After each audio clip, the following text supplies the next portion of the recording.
जगात जर्मनी आणि देशात परभणी हे का म्हणतात हे मला काल परत कळलं. काल उद्धव साहेबांचं परभणीच्या वेशीवर आगमन झाल्यावर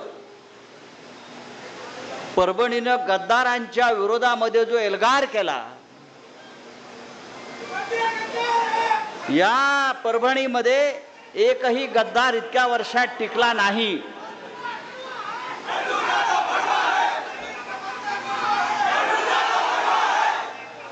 त्याच्यामुळे देशात फक्त परभणीत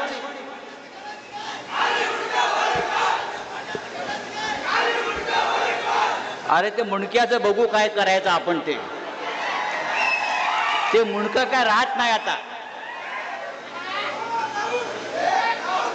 या परभणीमध्ये अनेक आंडू पांडू बंडू आले आणि गेले.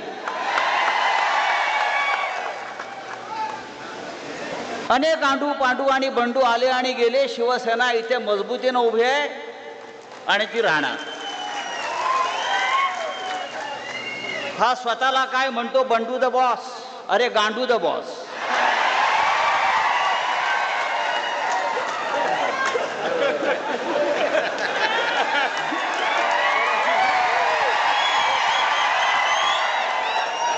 बरोबर ना.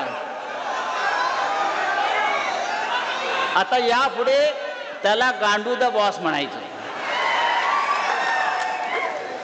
त्यांना सांगाय परभणी आहे.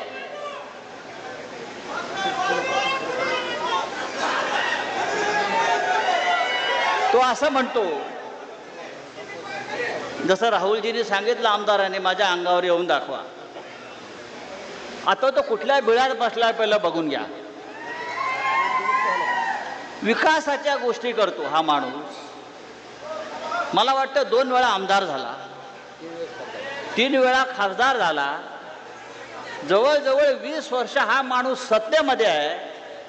मला काल आमच्या रेंगे पाटलांनी सांगितलं की या 20 वर्षात त्यांनी इथे साधी पिठाची गिरणी आणली नाही. हा का विकास करणार म्हणतो. साधी पिठाची गिरणी जो माणूस इथे निर्माण करू शकला नाही, हा माणूस विकास करणार. गवळण फुलिले. अरे त्या भारतीय जनता पक्षाला आणि नरेंद्र मोदीला 12 वर्ष विकास सापडला नाही, तुम्हाला काय सापडणार.